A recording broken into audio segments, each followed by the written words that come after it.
Hello दोस्तों, प्रतिमा JS academy पे आप सभी का स्वागत है। दोस्तों, करंट अफेयर शुरू करते हैं। उत्तर कोरिया बना परमाणु शक्ति संपन्न। साथियों,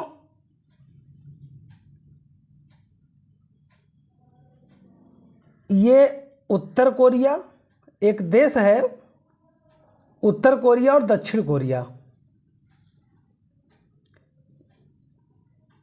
ये जो रेखा है 38 डिग्री अक्षांश, 38 डिग्री अक्षांश जो है उत्तर कोरिया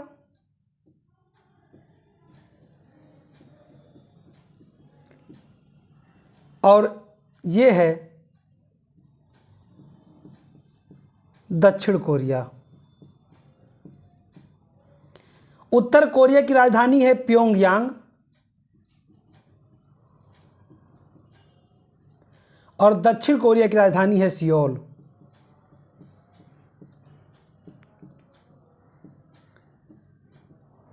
यानी इन दोनों देशों के मध्य में हमेशा विवाद रहा है और दक्षिण कोरिया की छतरी के रूप में, सैनिक छतरी के रूप में अमेरिका रहता है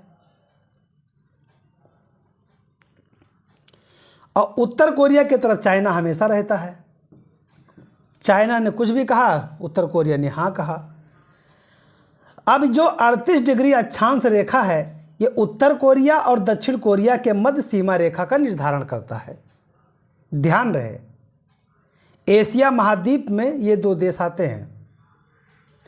अभी हाल ही में उत्तर कोरिया की संसद ने सुप्रीम पीपल्स असेंबली, उत्तर कोरिया की संसद का क्या नाम है? Supreme people's assembly. इन्होंने एक कानून बनाया है और उस कानून के माध्यम से अपने आप को परमाणु शक्ति संपन्न घोषित कर दिया है। उत्तर कोरिया तानाशाह है और दक्षिण कोरिया में लोकतंत्र है। एक लोकतांत्रिक देश एक दूसरे तानाशाह के साथ कैसे सरवाइव करता है? पड़ोसी तो हमेशा पड़ोसी होता है, क्या कर सकते हो। इसके बगल चाइना है, चाइना का हाथ है। उत्तर कोरिया में 2013 में एक कानून बना था। उस कानून में कहा गया था कि मैं युद्ध करते समय अगर यदि मुझ पे कोई अटैक करता है तो मैं प्रत्युत्तर में कोई भी निर्णय ले सकता हूं। अब इसमें संशोधन कर दिया गया है। पहले तो संशोधन करके ये कहा गया है कि मैं परमाणु शक्ति संपन्न देश हूं, यानी सबके सामने कबूल हो गया है कि परमाणु शक्ति यानी परमाणु बम उत्तर कोरिया के पास भी है। परमाणु बम का जो हमला होता है वो बहुत दयनीय होता है। 1945 में नागासाकी और क्या कहते हैं, जापान के नागासाकी में, और एक और जो है उसका क्षेत्र ध्यान नहीं आ रहा है, वहाँ पे परमाणु बम हुआ था। फुकुशिमा और नागासाकी में, याद आ गया, फुकुशिमा और नागासाकी। जब अमेरिका ने परमाणु बम गिराया था उसका भरपाई अभी तक जापान करता है। यानी परमाणु बम किसी भी रूप में, ना तो मानवीय दृष्टि से, ना ही किसी भी दृष्टि से, सामाजिक, पर्यावरण, मानवीय, किसी भी दृष्टि से यह युद्ध, परमाणु बम का युद्ध अच्छा नहीं माना जाता। कईयों पीढ़ियां जो है विकलांग पैदा होती हैं, कईयों पीढ़ियां नपुंसक पैदा होती हैं, कई प्रकार की चीज़ें होती हैं, दिक्कत होता है। लेकिन उत्तर कोरिया ने अपने संविधान में संशोधन करके 2013 के नियमों में परिवर्तन किया है। उसमें उन्होंने कहा है कि यदि अब हम पे कोई युद्ध करता है तो उत्तर कोरिया के शासक का यह दायित्व है कि वह परमाणु बम से हमला कर दे। अगर उत्तर कोरिया परमाणु बम से हमला नहीं करता है तो वह उसकी कमजोरी मानी जाएगी। मतलब युद्ध छिड़ा नहीं कि परमाणु बम मार दो। अब क्या होगा? अब क्या होगा तेरा कालिया? अंकल सैम अमेरिका जो पुट पुट पुट पुट किया करता था, अब उत्तर कोरिया कह रहा है आओ हम पुट कर देते हैं। ये धमकी है, और धमकी ही नहीं है, यदि उत्तर कोरिया से युद्ध मात्र होता है तो वहाँ की पहली प्राथमिकता ही है कि वह परमाणु बम मार दे। अगर परमाणु बम नहीं मारता है तो वहाँ के शासक की यह कमजोरी मानी जाएगी। मतलब कोई तानाशाह अपनी कमजोरी स्वीकार कैसे करेगा? यानी फिर वो परमाणु बम जरूर मारेगा यदि वहाँ के नियमों में लागू हो गया है। स्वयं को परमाणु शक्ति संपन्न घोषित कर दिया है, और यह उत्तर कोरिया जो है परमाणु शक्ति संपन्न देशों के सूची में शामिल हो गया है और युद्ध पर स्वयं परमाणु हमला कर सकता है, ऐसा कानून पारित करके अपने आप को ताकतवर की श्रेणी में लाने की कोशिश भी किया है। अब दक्षिण कोरिया से और उत्तर कोरिया के मध्य विवाद भी चल रहे हैं। उत्तर कोरिया दक्षिण कोरिया को हमेशा जो है डराने की, धमकाने की, मिसाइल दागने की कोशिशें करता रहा है, लेकिन वह अमेरिका के छत्र छाया में, जैसे जो छतरी है अमेरिका छतरी के तरह दक्षिण कोरिया भी आता है और जापान भी आता है। दक्षिण कोरिया को और जापान को अमेरिका ने कहा कि तुम परमाणु बम नहीं बनाओगे, जरूरत पड़ने पे हम तुम्हारी मदद करेंगे। और जैसे ही दक्षिण कोरिया पे कोई यहाँ चाहता है अमेरिकी बेड़ा पहुँच जाता है। तो उत्तर कोरिया का जब जब दक्षिण कोरिया को हमला मतलब अमेरिका को धमकी माना जाता है। और अभी जब कोविड-19 का प्रभाव चल रहा था तो उत्तर कोरिया ने दक्षिण कोरिया पे इल्ज़ाम लगाया कि उत्तर कोरिया में कोरोना जो है वो दक्षिण कोरिया ने फैलाया है, दक्षिण कोरिया की देन है और इसलिए मैं बदला लूँगा। अब कैसा बदला लेगा? किसी प्रकार का बायो जो है हथियार डाल देगा, किसी प्रकार का बायोलॉजिकल कीड़े उड़े को फेंक देगा, क्या करेगा? आज के समय में तो युद्ध करना, सामने सामने से युद्ध तो ज़्यादा खतरनाक हो गया, पीछे से युद्ध करना, बायो हथियार हो गए, वायरस हो गया, ये सब डाल दो, देश अपने आप बर्बाद हो जाएगा, किसी की अर्थव्यवस्था को छीन लो। तो उत्तर कोरिया की राजधानी प्योंग और दक्षिण कोरिया की राजधानी सियोल के मध्य इस समय विवाद चल रहा है। उसमें एक कारण कोविड-19 के समय में उत्तर कोरिया में फैले फैलाव के कारण उसने दक्षिण कोरिया को अपना दोषी माना है। उसका कहना है उत्तर कोरिया में जो कोविड-19 का प्रभाव आया है वो दक्षिण कोरिया की देन है। दूसरी चीज़, वहाँ की जो संसद है सुप्रीम पीपल्स असेंबली ने 8 दिसंबर 2022 को यह कानून पारित किया। इस कानून में उसने साफ साफ कह दिया है कि जैसे भारत है, भारत में परमाणु बम है, लेकिन भारत की पहले की नीति क्या थी? No first use, no first use की वहाँ की पॉलिसी थी। लेकिन 2020 में हमारे रक्षा मंत्री श्रीमान राजनाथ जी ने कह दिया है कि मेरी पहले की पॉलिसी नो फर्स्ट यूज को मैं समाप्त करता हूं। उन्होंने आगे नहीं कहा कि मैं पहले ही अब प्रयोग कर सकता हूं, समाप्त करता हूं का मतलब में अंडरस्टूड है कि ज़रूरत पड़ने पर मैं इसका इस्तेमाल कर सकता हूं, यानी अब मैं ताकतवर हो गया हूं, कर सकता हूं। इसके पास तो कुछ है ही नहीं खाने को, लेकिन ये खाली हथियार बनाता है। तानाशाह तो तानाशाह होता है। यानी कि भारत की तरह भारत ने भी कहा कि पहले हमारा था नो फर्स्ट यूज, अब मैं उसको समाप्त करता हूं। तब पाकिस्तान तिलमिलाया था कि उन्होंने ऐसा क्यों कहा। उन्होंने तो अपने संधि में कहा था, अपने यहाँ के नीतियों में कहा था कि परमाणु बम को मैं पहले इस्तेमाल नहीं करूँगा। लेकिन तो भारत ने कहा कि मैंने इस्तेमाल ना करने का कहा था, तो मैं आज कहाँ मारे दे रहा हूँ। मैंने ये कहा कि मैं पहले यूज की जो नीति थी उसे समाप्त कर। समाप्त कर रहा हूँ। तो पाकिस्तान तिलमिलाया। उसी तरह जब ऐसी बातें उत्तर कोरिया करेगा तो अमेरिका को तो चूना लगेगा ना। अमेरिका बोलेगा ये क्या हो रहा है, दक्षिण कोरिया कहेगा अमेरिका से अंकल सेम बचाइए मुझे, ऐसा आपने कहा था, हमारे पास तो है नहीं, वो मार देगा, आप वहाँ से बाद में आओगे। जापान कहेगा अरे अब क्या किया जाए, मारने दो।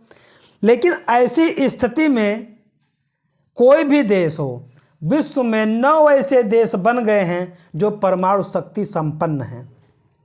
उन 9 देश में कौन कौन है? देखिए, जो 5 हैं, 5 देश हैं उन्हें अनुमति पहले से थी, बाकी लोगों ने ज़बरदस्ती अनुमति लिया है। पहले 5G कौन थे? P5। ये जो 5 हैं, 5 देश, जिसमें अमेरिका, इजराइल, चाइना, नहीं इजराइल नहीं है इसमें 5 में, रूस, फ्रांस, ब्रिटेन, चाइना, अमेरिका, ये परमानेंट सदस्य भी हैं यूएनओ में।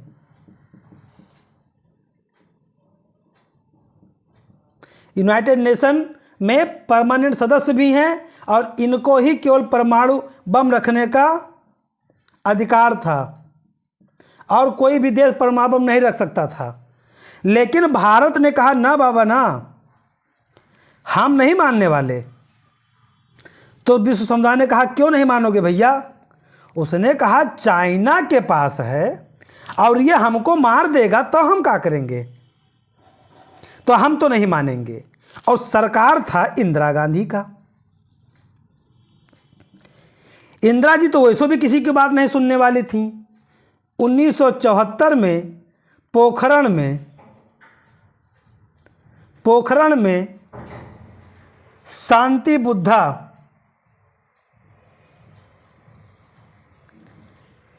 के नाम से एक परमाणु बम का उन्होंने परीक्षण कर लिया। अब जब परमाणु बम का परीक्षण हुआ तब पाकिस्तान भी तिलमिलाया। उसने कहा हम भी नहीं मानेंगे, हम भी नहीं मानेंगे। विश्व समुदाय ने कहा भैया तुमको क्या हुआ? अब भारत पे कई प्रकार के प्रतिबंध लग चुके थे, आर्थिक प्रतिबंध, पता नहीं कौन कौन से प्रतिबंध। इंदिरा गांधी ने कहा तुम कुछ भी कर लो, हम मानने वाले हैं नहीं। और सबसे बड़ी बात भारत की विडंबना ये है कि जब 1977 के बाद में जनता सरकार आई तो उसमें विदेश मंत्री बने अटल बिहारी वाजपेयी। अटल बिहारी वाजपेयी विदेश मंत्री बने और फिर जब उनका 1989 में अमेरिका का दौरा हुआ तो वहाँ पे उन्होंने इसे, अब देखिए ये जनता सरकार थी, परमाणु परीक्षण कांग्रेस ने किया था, लेकिन देखिए बचाव अटल बिहारी जी कैसे करते हैं। अमेरिका में कहते हैं ये हमारी सुरक्षा मामला की प्रवृत्ति है, हम इसे समझौता नहीं कर सकते, परमाणु परीक्षण होना हमारे लिए ज़रूरी था। यहाँ पे गौरवान्वित होता है हर हिंदुस्तानी कि हम आपस में कैसे भी विभेद रखते हैं, लेकिन जब बात देश की आएगी हम एक हो जाएंगे। अब जब प्रतिबंध लग गया, पाकिस्तान तिलमिल करने लगा, नहीं हम भी करेंगे, हम भी करेंगे। कहा क्यों? कहा भारत के पास है, हमको मार दिया। तो पाकिस्तान ने भी कर लिया। अब जब इन्होंने कर लिया तो भाई सबको, भारत को भी अनुमति मिल गई, पाकिस्तान को भी मिल गई। अब बचा इजराइल। इजराइल तो ब्रिटेन और अमेरिका का बेटा है, बच्चा है, ये कुछ भी करेगा ये सब मानेंगे, इसने कर लिया। तो उत्तर कोरिया चाइना का बच्चा है, उसने कहा हम काहे पीछे हटें, इन्होंने भी 2022 में कर लिया। तो यहाँ पे प्रश्न कैसे आएंगे? यहाँ पे जो प्रश्न आएंगे वो ये आएंगे कि हाल ही में किस देश ने परमाणु परीक्षण कर शक्ति संपन्न की श्रेणी में शामिल कर लिया है, और उस ऑप्शन में याद रहे कि दक्षिण कोरिया भी रहेगा। तो गलती से दक्षिण कोरिया मत मारिएगा, उत्तर होगा उत्तर कोरिया ने। यहां एक प्रश्न यह भी आ सकता है, उत्तर कोरिया और दक्षिण कोरिया के मध्य की सीमा रेखा निर्धारण कितने से होता है? तो 38 डिग्री अक्षांश से। राजधानी प्योंगयांग और सियोल है, वो मैं बताऊंगा नहीं, मैं बता चुका हूं। कितने विश्व में परमाणु शक्ति संपन्न हो गए? 9 देश। उत्तर कोरिया ने युद्ध होते ही परमाणु बम मार देने की बात अपने संविधान में लागू कर लिया है, और ये बात आप लोगों को ध्यान रखना है। सुप्रीम, वहां की संसद का नाम है सुप्रीम पीपुल्स असेंबली। यानी कि जब 1974 में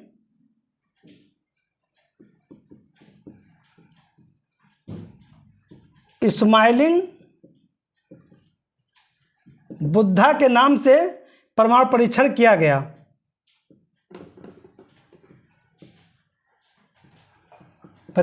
गया, उसका नाम था, कोड था स्माइलिंग बुद्धा। तो याद रखिएगा आप लोग, स्माइलिंग बुद्धा। अगला पॉइंट है अंतर्राष्ट्रीय डेयरी संघ का विश्व डेयरी सम्मेलन। अब विश्व डेयरी सम्मेलन का आयोजन कहाँ किया जा रहा है? भारत में। देखिए, भारत जो है किसानों के आय के लिए, किसानों के आय में वृद्धि और महिला सशक्तिकरण,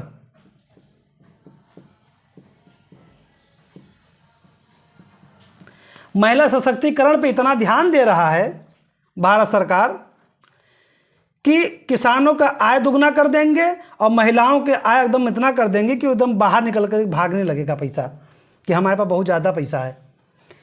इसके लिए गोधन योजना,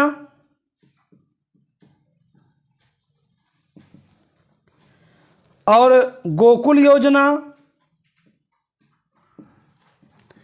और ऐसे तमाम प्रकार की योजनाएं चलाई जा रही हैं। लेकिन अभी जल्दी में, यानी अभी चल ही रहा है, 4 दिवसीय सम्मेलन किया गया है, विश्व डेयरी सम्मेलन। किसके द्वारा किया गया है? भारत के द्वारा किया गया है। भारत के द्वारा विश्व डेयरी सम्मेलन का आयोजन किया जा रहा है ग्रेटर नोएडा, उत्तर प्रदेश, भारत में, इंडिया सेंटर मार्ट में। ग्रेटर नोएडा के इंडिया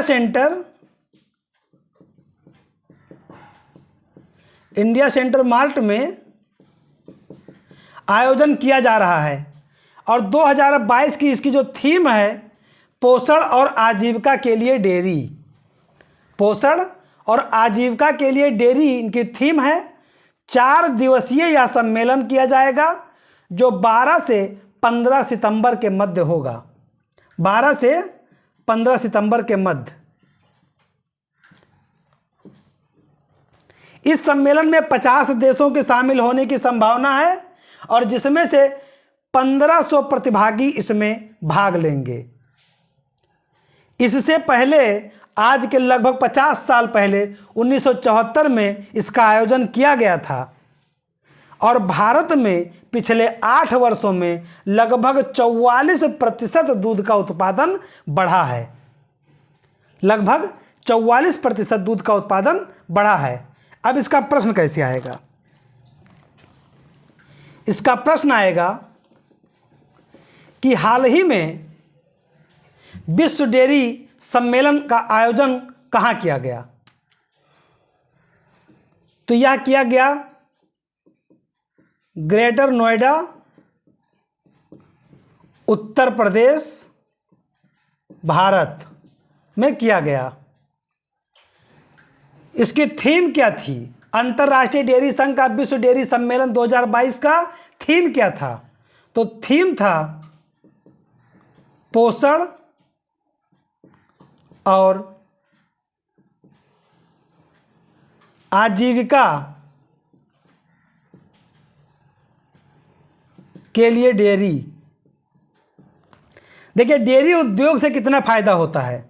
एक तो दूध मिलता ही मिलता है, साथ ही घी मिलता है, उसके साथ साथ पनीर है, मिठाई है, मतलब इससे संबंधित कई चीज़ें हैं। और साथ ही साथ जो दूध देने वाले पशु हैं वो क्या क्या देंगे? गोबर, यानी खाद जो उर्वरक होगा, यानी शुद्ध जैविक उर्वरक के लिए, खेती के लिए बेहतर है। तो पशुपालन एवं डेयरी उद्योग से कई प्रकार के फायदे होने की संभावना है। अगला प्रश्न पूछा जाएगा कि यह सम्मेलन कितने दिनों तक चलेगा या चला, तो 4 दिवसीय सम्मेलन है। 4 दिवसीय सम्मेलन कब से कब? 12 सितंबर से 15 सितंबर तक। इसमें कितने देशों की भागीदारी की संभावना है? 50 देश के 1500 प्रतिभागियों की।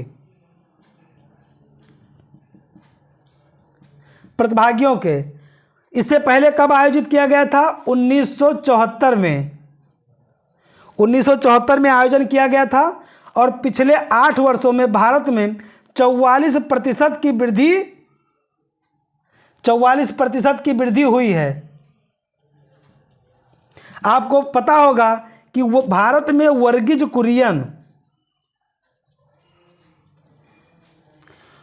कुरियन को श्वेत क्रांति कह सकते हो। श्वेत क्रांति यानी कि दूध के उत्पादन में श्वेत क्रांति ला दिए थे वर्गीज कुरियन महोदय। भारत में दूध का उत्पादन काफ़ी कुछ बढ़ गया। तो दोस्तों बंद कर दियो।